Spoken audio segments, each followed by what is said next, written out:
So what did you sign up for, Gene? What's So basically, it's not. We don't. The network that I'm basically working with producers that work with a huge work with big networks, and they're all believe in it. They already funded the script and funding the actual production already. They have other funders, and we're gonna make it into like a TV show. It's gonna be like a modern day Sopranos, and it's gonna be based on my life, but it's gonna go into the 90s and 2000s and talk about a lot of crews and things and what led into me, and all about the neighborhood stuff and how Beach and Ozone Park operated. The craziness of. Are you starting it when you were young and innocent and you kind of grew up to the person you became? Well, yes, I'm not going to give up how we started off, but it's cool the way I do it, and we go back into the and just start going into it. Yeah, so it's going to be pretty cool. Are you playing yourself, or are you someone playing? No, I'm not going to play myself. I might play somebody else that's from the 90s that was wild, that I kind of look like similar. I might do that for a couple episodes that we might do with that crew. I'm thinking about that, but if not, I'm not going to play myself. Somebody will play me. Yeah.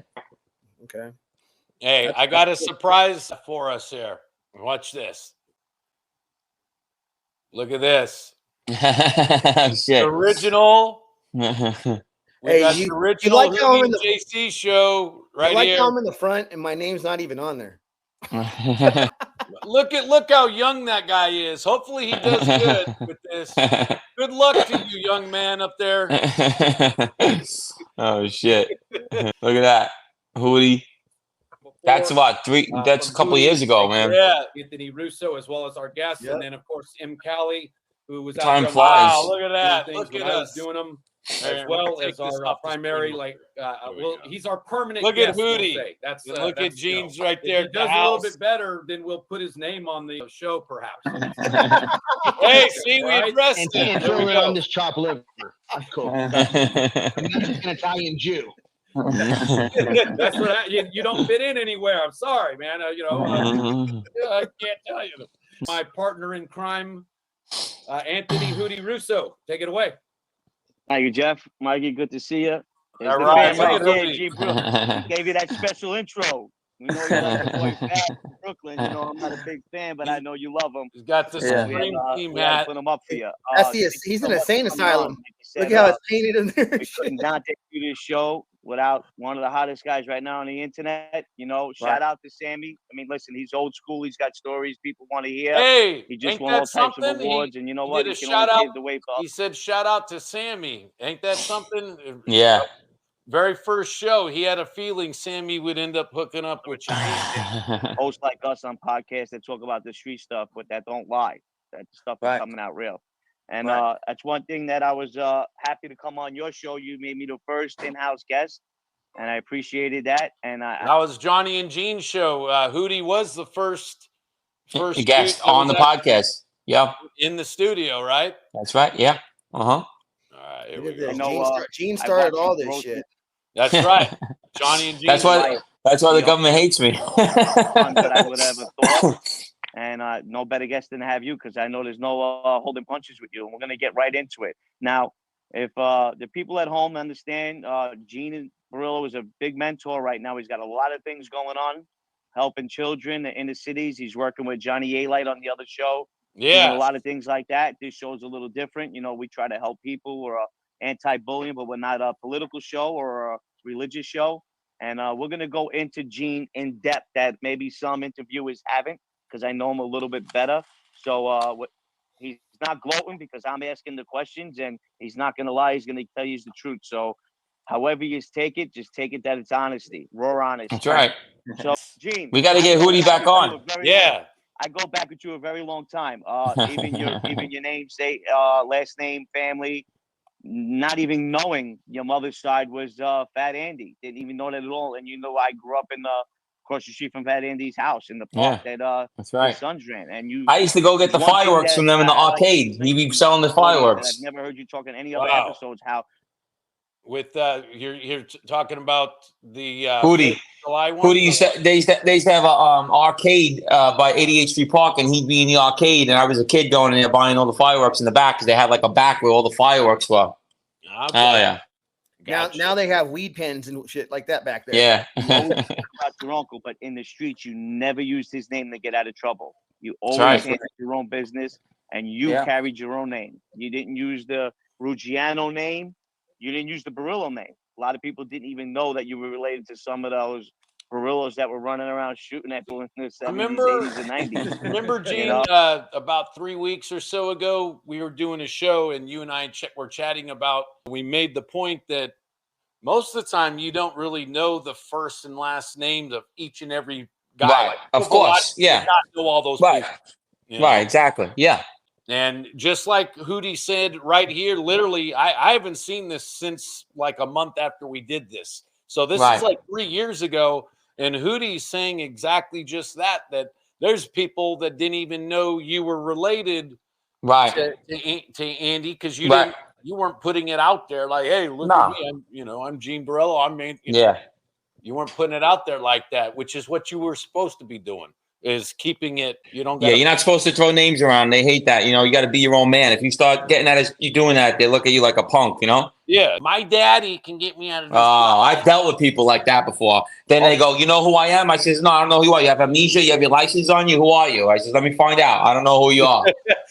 Gene, you're like, yeah, you know what? I don't know who you are. You know who I am? You're all bust out your wallet and hand me your wallet, and I will know who you are after I said, you got amnesia? You don't know who you are? Who are you? Fuck out of here. I'll get your ID in a second, but let me take the secrets out of your wallet real quick. Okay, yeah, I do know who you are now. All the more reason for you to rob the dudes is for them to start off a conversation with. Yeah.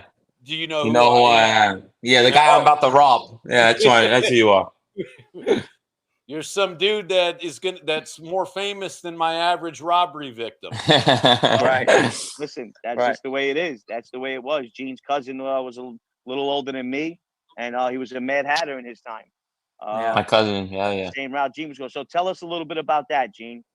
That coming up in the streets. What a lot of people don't. What I never really talk about, and I was telling you the other day, is how tough my uncle Albert was. Albert Ruggiano was one of the toughest guys in Ozone Park. Yeah. And a lot of guys didn't know that. A lot of people don't really know much about Albert, that he was probably he probably was the toughest guy by 88th Street Park in that area. And I'm sure you know that.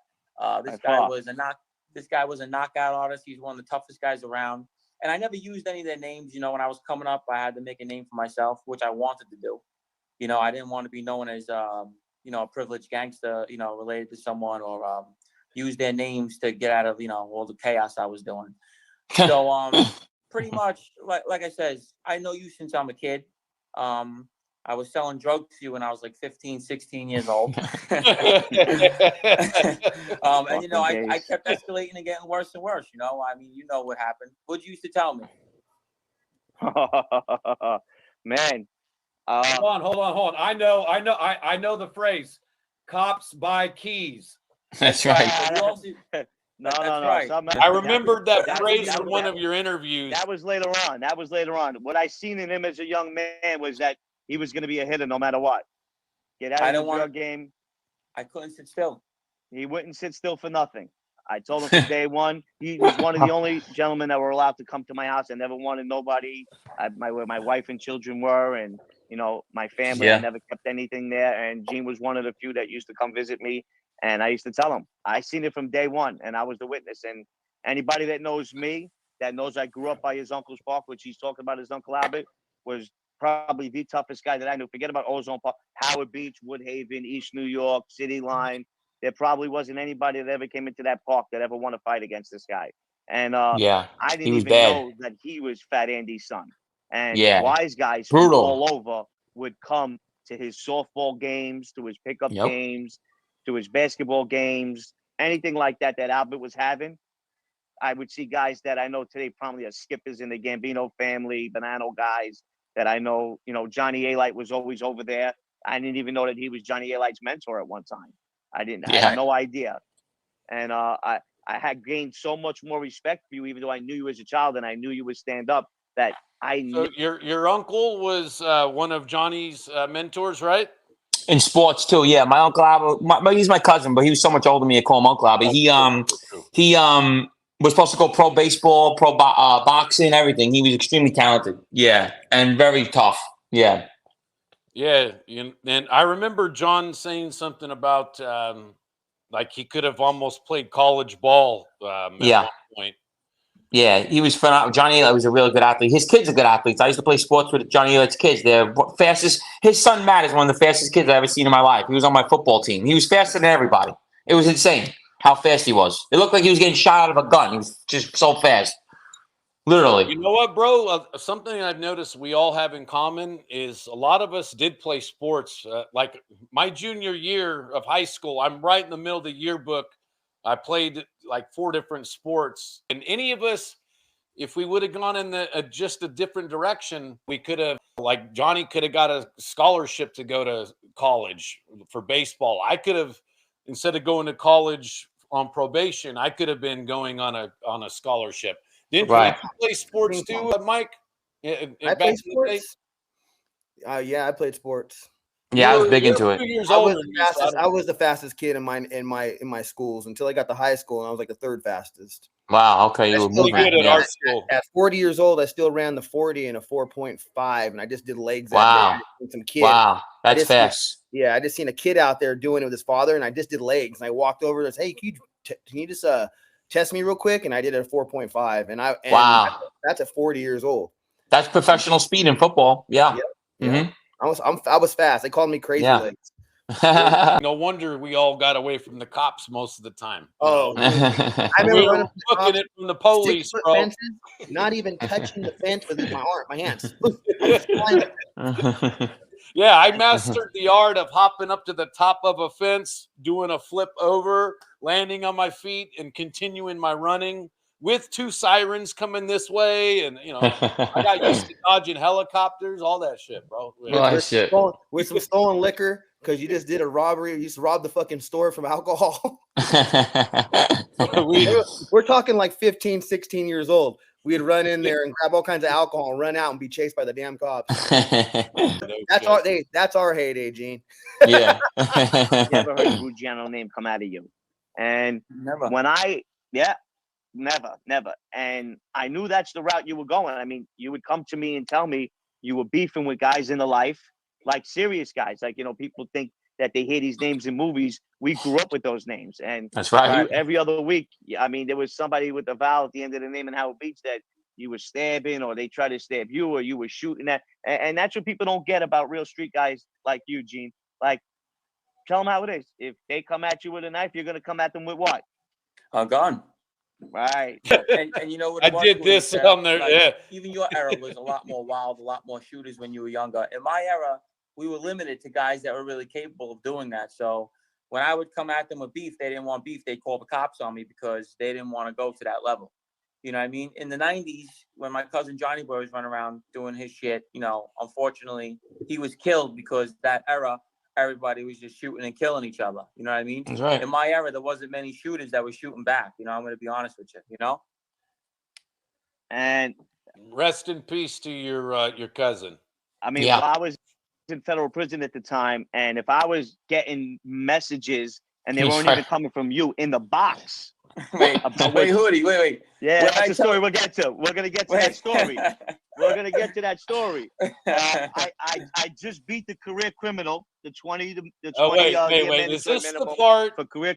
Is this the part where Gene Borrello happens to run in? He tells a prosecutor to suck his. Okay, he's a CNN analysis now. Yeah, the guy I told Ellie Horn. Yeah, I told him to suck my dick in the building in front of everybody. Oh yeah. Okay, I'm remembering this. You probably blushed. Criminal. I get back. No, he chased me downstairs. They had I guess an earlier arraignment that I wasn't involved in, but a few of the guys that were your age that were on the case were, and you were walking around in the Southern District in a velour sweatsuit. We're bringing up right now is like going to be like the Attorney General of New Jersey right now. This is the guy, and you got to understand where we were. It's called the Southern District. Now, the Southern District isn't like the Eastern District. They don't isn't play like around any other in district in the world because New York. They go into Colombia, they go into Mexico, they go into Peru, and they take people. And they bring them back to the Southern District and they put them on trial. It's probably the only stage in the country where they actually take these people from their other countries and put them on trial in America, which I find insane. You were with a lot of famous guys. Like I was with one of the brothers from that movie Lord of War, those Ukrainian brothers. I was with one of those guys, one of those gun dealers. They went and grabbed those guys from like an African country. So I want you to tell them the story because people don't get that inside depth. This guy was the assistant AUA in the Southern District, headed for presidency. Forget about anything else. And I'm going to let the team tell you the story. So all yous got locked up in 2011, and a lot of my good friends were on the case. So at arraignment, I went to arraignment, which I was still on parole, by the way. And I went to arraignment, and I was young, just wild kid, and this guy was just talking a lot of shit courtroom, talking about my old friends and saying things I didn't like.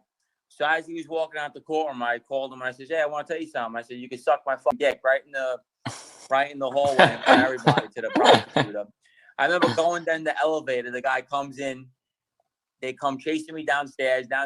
He starts lying, saying I threatened him. I never threatened him. So he tried saying that. He didn't threaten me. He didn't threaten him. He's lying. I said, "No, I didn't threaten you. I told you to suck my dick. That's all I said." And they wrote down my name, and they told me I couldn't come back to the building no more. So it ended up coming out that he was some big shot at USA, and now he's like running for what do you say, Congress over there or something? Yeah, he's some big shot in Jersey. I wind up actually getting along with him afterwards after he retired from the district, from the Southern District. But what people don't understand is this ain't Queens Courthouse. This was center stage of the country, not the city, probably the world, the center stage of the world. This guy's walking around in a Feli lawsuit like it's 1995. And he told the head USA that's right underneath Brett Baha, the guy that Trump fired, which I couldn't wait for him to fire that guy. He made me eat like 11 felonies. He walked up to this guy. Now, these guys have bodyguards, these AUSAs. Gene probably seen them walking with them. They get driven around. They get picked up. They got people standing outside their house. These guys are like legitimate politicians that have to be watched, like by the Secret Service, but they're watched by the U.S. Marshals or the FBI. And to do what he did, we're sitting here, and I know people. Yeah, you're right. I'm boosting about it because I want guys to know the level when Gene was in the street that made it even worse because there was nobody else. When you have other people doing what Gene did in the streets, you're able to fall back and blend in a little bit. Like I was able to fall back and earn money with everybody because everybody was killing each other. So I didn't mind. Now, in Gene's era, nobody else was doing this, and he continued to do it. That makes him a lot worse than the guys that were around in the 90s because why would you do something that nobody else is doing and they got nobody else to watch? So what were they going to do? So fuck me. Everybody in the FBI office so fuck me. Gene Borrello, and this guy was running around trying to do what his uncle used to do, what was made famous by Albert Anastasia, called suicide missions. Where these guys get, what's a suicide mission? Let them know. The guy in broad daylight. And tell them how itchy you want to do that. Well, I tried 2 people in broad daylight. The one I shot, and the other kid I tried to kill in broad daylight, but I thought I shot. He's like, tell him how itchy you were to do it. You're like, hey, I was so itchy, I didn't try it once. I went for it twice. This is Got him, but I used the 357, and I never used it before. It was so powerful. So I tried to shoot him. Oh, yeah. You hadn't used the 357 yet. Okay. On the floor, they got a kick. Somebody else was like, you got him, but I didn't get him. So I tried to blow that up recoil right by my social club. But that gun was so strong, bro. Oh, yeah. Killing the cop and getting 25 years for it, actually. Pretty crazy. Right. Well, I wanted to get into that story because that kid was hanging around a potential informant, supposedly. A guy that was giving information, and supposedly his father was a stand-up guy, which me and you know he wasn't. And he was supposed to be a stand-up guy. And then you wind up shooting at this kid, and he's a gang member. He has no business running around with this other kid who's supposed to be Cosa Nostra or wanting his father's to be Cosa Nostra. And they're turning around and they're calling Crime Stoppers because that's what was going on with you. Gangsters and legitimate tough guys and knockaround guys were calling up Crime Stoppers on you. And then you get a kid like this that turns around because you didn't go after him. And I mean, this was broad daylight that you shot at this kid in front of your social club where you have to hang your head every day. Some commentary with that, though, Gene. he makes a good point, bro. It's supposed to be a secret society, and you're not supposed to go to the cops and the government. And what's happening? You got gangsters and mobsters supposed going to Crime Stoppers. Hey, I got a problem with Gene Borrello. He's doing it the mafia way. And they were calling up on me like crazy. They were doing it when I came home. Now they were calling probation. You had people scared, bro. You got gangsters calling the popo on you, bro. Bro, I remember one time me and Chris Cagnata chased the kid down in the car. He seen it was both of us together, and I tried to stab him in his car, right? And all of a sudden, he's a big tough guy. This guy's supposed to be drug dealer, Spanish guy. I says, Chris, he's taking us somewhere weird. He keeps driving. Motherfucker took us right in front of the police station, honking the horn. I said, are you serious? Motherfucker took us to the police station. This guy's supposed to be a tough guy? That's how scared he was. He fucking went right in front of the police station and was honking the horn. I was like, this motherfucker. Crazy. That's a lot of fear. That's a lot of fear in somebody. That's bro. I mean, you're not bad enough. He's bad enough to try and take his lady from him. This dude, we got a call on this guy. He's trying. If he gets around our lady, it's gonna be over. fuck my lady. He's gonna put us on you. to the ground. You'll never guess what this Gene Borrello kid did to me. He's Crime Stoppers. He's abusing me. My whole crew's getting abused by this guy. That's funny. Can you send out a squad to come get him? That's great. Why does that guy's girl's kid look like Gene now? Yeah, possible. No wonder you're like, all right, I've had enough of these clowns, and I had enough. I did. Time to put it all to bed at this point. It's all part of the story. That's what this is about. That's the chapter you're at now. That's right. It's all part of the story. That's right. This is what America wants to hear, anyways. Ever since we can remember growing up as a kid, as you a kid, him a kid, me a kid, we remember we glorified always the outlaws. We always wanted to see the absolutely. You wanted to see Butch Cassidy and the Sundance Kid. You wanted to see Jesse James. You wanted to see them win. Right. So it's Hollywood stories, buddy. You're nothing but. Bro, remember when John Gotti, so I was like 15 in 1990. I was 17 when he was convicted. You would have been like 21 or 22, Callie. Even seeing John Gotti every time, he was so big that he was making the news out here, right? We would hear about him out here on our local news and the world news. Of course, absolutely. And every time they would say not guilty, we'd be like, they're going to rearrest him in probably another week or two, and we hope he wins that case too. Yeah, that's just the way it is. Yeah, Teflon Don. We liked him because he was beating the system, and that's right. It's hard not to like Gotti on some levels when it comes to that. Despite whatever other shit it's hard not to like any of the stories, because it's just like the girls. I've dated a stripper, and all the girls I know that were not strippers, they would hate on her, but yet low key they were like, man, I wish we can be more like her. I would strip. Right. Everyone wants to have that side to them, where that's the side that everyone wants to tangle with a little bit. Everyone wants a little bit of the dark side, of the fun side. And they just either they don't venture in, or they vicariously live through somebody else and do it. You're right, 100%. But thank goodness we all made it through, and now, Gene, you're touring. I'm doing a mini tour, but you've been, the last month you've been going all over. You were in Texas this last week, right? Yeah, I had fun with Sloppy Joe Castiello, Sloppy Joe. He has a huge YouTube page. He used to do like pranks and everything. He's good. He's got a big following and everything. It was fun. What part? I thought you were at Ted Cruz's. Austin, Texas. Austin. Okay, so I've passed through there before. A long time ago. It's in the Austin is like the San Francisco of Texas, though. That's right. That's the party. It's the college party area. I heard it's the best place to be at if you want. Yeah, it's a lot of parties. For a lot of reasons. One of these times you'll have to visit El Paso. I still remember the first time I was in El Paso. I was right along the border coming back from dropping off a load in Michigan, and I heard gunfire on the Mexican side, and you could totally tell that the cops didn't give a shit over there. Right. Because you can hear the side shooting it out. Pop, pop, pop, They don't pop, give a pop. fuck now. Yeah, they don't care. Pop, pop, pop, pop, pop, pop. No, they took The down next the wall. group. They took down the wall so they can watch now. Yeah, bro. It's like for like 20 minutes straight. I'm like, man, dude, this would have never happened. You know, if they tried this in Cali back in the day, the cops would have been all over that shit. But they just let them shoot it out. You could hear it on the Texas side of the border. I was like, all right, grab the popcorn, listen to the shoot out real quick. You know, you're home now, Gene. Yeah. Nice. Yeah. I'm about to go film with Johnny in like 20 minutes. Awesome. Right awesome. on. How is John doing? Good. He's good. He's down here in Florida now, so we're gonna go get some things, do some things together. Good, good. We'll have to. Me and M. Callie will have to join you guys on the show here.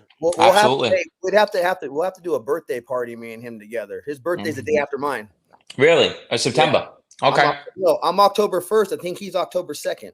Yeah. No, I think he's the end of September. Is it the end of September? Yeah. Pretty close then. And he's the 30th, and I'm the 1st. Probably something like that. Yeah. Right there. Yeah. Well, it's good seeing both you. It's good seeing both you guys, and yeah, absolutely. Feel like getting right back on the horse.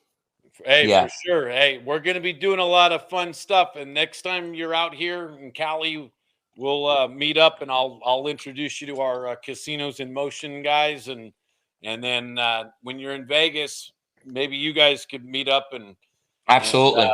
This time we'll go hit up the strip and have M. Cali show you all the worst places to go. You know? I know all the good restaurants to go to. Yeah. There you go.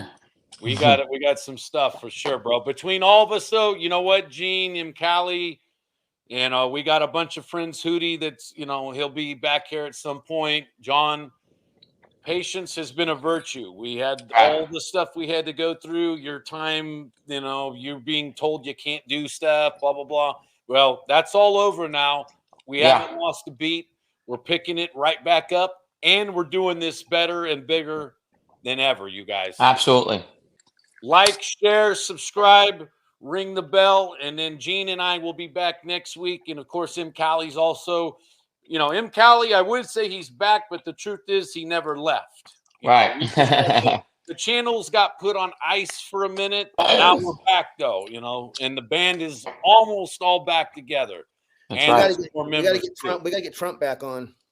There we go. Yeah. Hey, you know what? He would be great now for not just politics, but now for a true crime show, because he now knows what it's like to be wrongly accused. Right. So Trump can come on here. He could put his hat sideways, make a MAGA hat on. It's kind of like G'd out a bit. Like, what's up, DT? Hey, what's up, guys? How are you? And you're like, did you get indicted this week? And he'll be like, I got indicted in 3 different jurisdictions this week. Craziness. Like, how many is that now? Like 20? You guys hit me up when you guys go back on. We're doing it. So like, share, subscribe, people. We'll be back next time around. You guys enjoy. Take care, bro.